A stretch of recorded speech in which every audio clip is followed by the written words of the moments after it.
Ginebra fans, for sure, sobrang matutuwa sa pagkakataong to. Parang nasa sa prime yung laruan niya.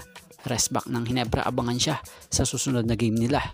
So bago nga natin talakayin ang player na to, shoutout po muna sa mga solid nating ka-teammate na sila Eduardo Monsales, Neil Martija, Luis Alon, Ernesto Llano, Scotty Manese, and Penny Awayan.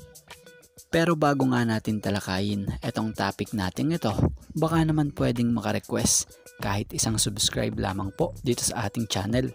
At kung mabigat naman ito para sa inyo, kahit isang like and share na lamang po, malaking tulong na po ayon. Salamat po. So kung babalikan natin sa huling naging laro ng Ginebra, napakasakit nga po at napakapangit ng nadanas ng pagkatalo nila, kung saan nga po tinambakan sila ng kaina-inaman ng Meralco. So maging si Coach Tim Cone na Ginebra head coach, di nagustuhan ang naging laro ng mga bata niya rito. Pero syempre minsan talo, part yan ng game may matatawag talagang off night tulad nito.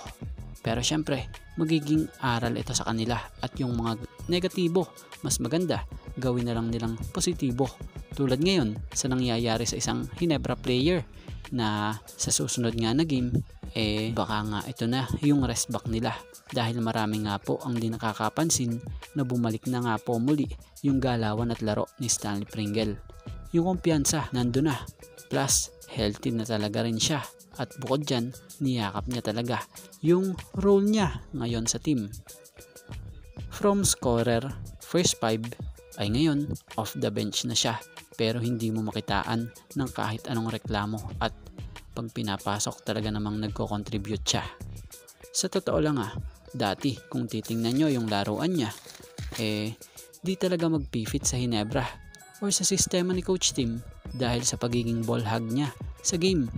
Pero yun pala, nasa sa attitude at kakayahan niya ang mag-adjust base sa sistema na meron ngayon sila. Kaya ayun, pansin nyo ngayon, sobrang fit siya sa sistema dahil marunong talaga siya mag-adjust at magpakumbaba sa mga estado ng system at game nila. Kaya ayun, ngayong nakabalik na si Stanley sa shape niya, asahan na ito'y magiging rest back nila sa next game. Kaya naman, move on na dito sa masamang pagkatalo nila.